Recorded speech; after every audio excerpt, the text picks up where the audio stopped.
மனிஷா, மனிஷா உன்கிட்ட தான் சொல்றேன், வண்டியை கொஞ்சம் மெதுவா ஓட்டு. மனிஷா, மனிஷா,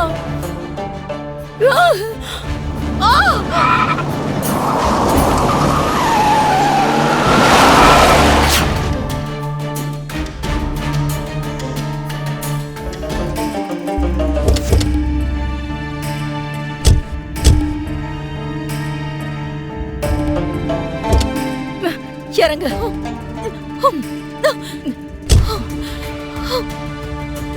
உனக்கு என்ன பைத்தியமா? உயிர் மேல பயம் இல்ல?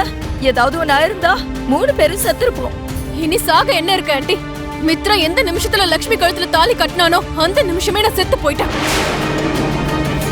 அந்த கல்யாண மண்டபத்திலேயே என் உயிர் போயிடுச்சு. அங்க எரிஞ்சிட்டு இருந்த அக்னில என் உயிரும் எரிஞ்சிருச்சு. என்னமோ நான் உயிரோட இருக்கேன்னு நினைச்சிட்டு இருக்கீங்களா?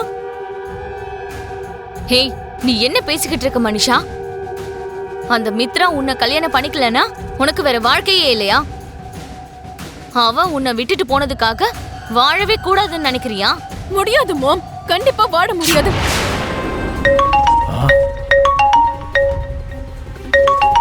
ஏய், ஏதோ புது வேலை போல இருக்குதுடா. பேசுனா. Hello madam. டேய், உனக்கு இப்ப வரைக்கும் யாரும் கொடுக்காத அளவுக்கு பணம் கொடுக்கறேன். நான் சொல்ற வேலையை செய்வியா? பணத்தை குத்திங்கன்னா உயிரை கூட எடுப்போம். ஆனா நீங்க யாரும் கொடுக்காத அளவு பணம் கொடுக்குறீங்க. பணத்துக்காக என்ன வேணா பண்ணுவோம். உனக்கு நல்ல பழக்கமான வேலைதான். ஒரு உயிரை எடுக்கணும். நான் உனக்கு ஒரு போட்டோ அனுப்பி வைக்கிறேன், பாரு.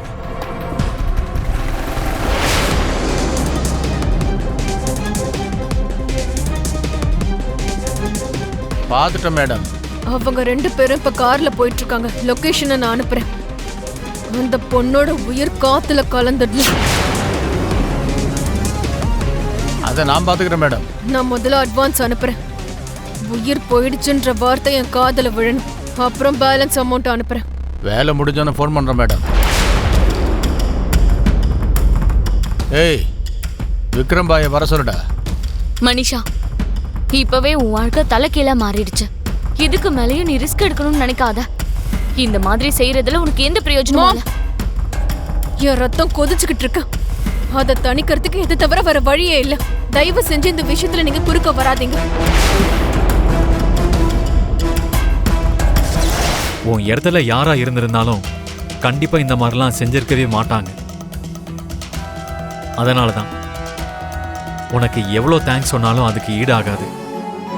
என் கழுத்துல நீங்க முதல் தடவை 3 முடிச்சு போட்டீங்க. அன்னில இருந்தே உங்க வாழ்க்கைக்குள்ள என்னை வர விட்டது மட்டும் இல்ல, எனக்கு மனைவிங்கிற அங்கீகாரத்தையும் நீங்க கொடுத்தீங்க. அதோட குடும்பத்துல இருக்க பொறுப்பையும் என்கிட்ட ஒப்படைச்சிங்க. என்னோட புருஷனான உங்களை நான் நல்லா பாத்துக்கணும்னு, குடும்பத்துல இருக்க பொறுப்பெல்லாம் நல்லா கவனிச்சுக்கணும்னு என் கழுத்துல நீங்க கட்டின அந்த தாலி எனக்கு என்னைக்குமே ஞாபகப்படுத்திக்கிட்டே இருக்கும்.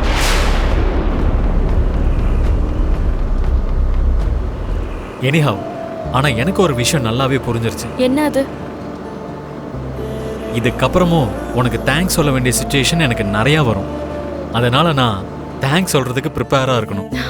எல்லா விஷயத்துக்கும் தேங்க்ஸ் சொல்லிக்கிட்டே போனோம்னா அது புருஷன் பொண்டாட்டி பந்தமாவே இருக்காது. வெறும் அது ஒரு மஞ்சக்கயிறு பந்தமா தான் இருக்கும்.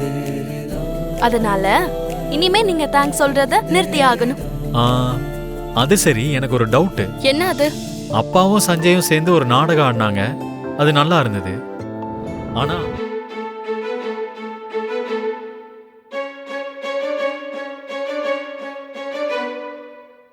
அப்பாடா, லக்ஷ்மியும் மித்ராவையும் ஒன்னு சேர்த்தாச்சு.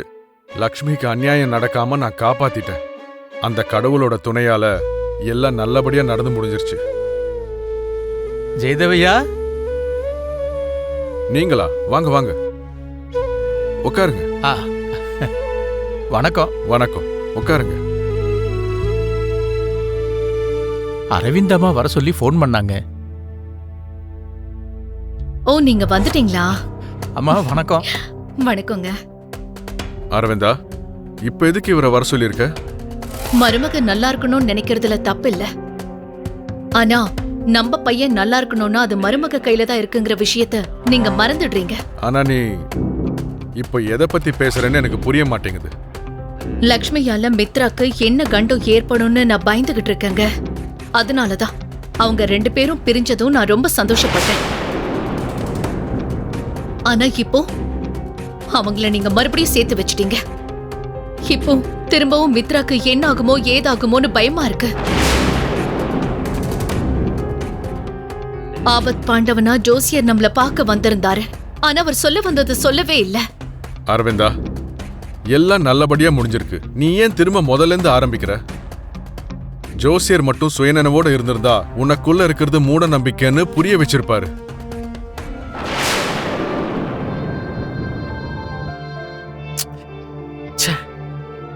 இந்த சிக்னலுக்கு என்ன ஆச்சு? சார், இங்க சிக்னல்லாம் கிடைக்காது. இங்க எவ்வளவு ட்ரை பண்ணாலும் வேஸ்ட். நீங்க யாருக்கு ஃபோன் ட்ரை பண்ணிக்கிட்டு இருக்கீங்க? கொஞ்ச நேரத்துக்கு முன்னாடி அம்மா ஃபோன் பண்ணாங்க. திடீர்னு கட் ஆயிடுச்சு. அதனால தான் திரும்ப கால் பண்றேன்.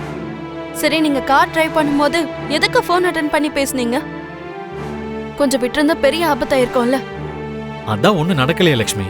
நீ ஏன் இவ்வளவு கவலைப்படுற? அது என்னமோங்க, இந்த விஷயம் நடந்ததுல இருந்தே எனக்கு ரொம்ப பயமா இருக்கு.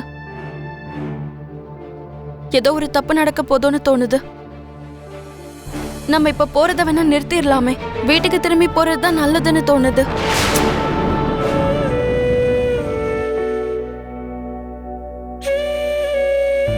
லக்ஷ்மி, ஜஸ்ட் கார் பஞ்சர் ஆயிடுச்சு, அவ்வளவுதான். இது ஆபத்துன்னு சொல்ல மாட்டாங்க. அது கூட எதுக்கு நடக்கணும்? லக்ஷ்மி, நீ தேவையில்லாம ரொம்ப யோசிக்கிறேன்னு நினைக்கிறேன். இன்னும் கொஞ்ச தூரம் போனா நம்ம ஃபார்ம் ஹவுஸ்க்கு போயிடலாம். எதை பத்தியும் யோசிக்காத.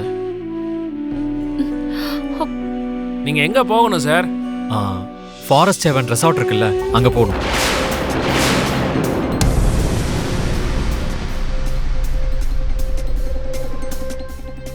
அங்கேயா போறீங்க? இந்த நேரத்துல அங்க போறது சரியில்லை சார். ஏன், என்ன ஆச்சு? இப்பவே இருட்ட ஆரம்பிச்சிருச்சு. நீங்க காட்டு வழியில தான் போகணும். போற வழியில மிருகங்கள்லாம் உலாத்திட்டு இருக்கோம் சார். தப்பி தவறி வழி மாறினா உங்க உயிரே போயிடும் சார். புதுசா கல்யாணம் பண்ணிருக்கீங்க, மஞ்சள் கலர் புடவை வேற கட்டியிருக்கீங்க. உயிர் விஷயத்துல ரிஸ்க் எடுக்காத சார். சொல்றத கேளுங்க. முதல்ல பஞ்சர் ஓட்டுங்க. இப்படி தேவையில்லாத விஷயங்கள்லாம் எங்ககிட்ட பேச வேண்டாம். வேலையை பாருங்க.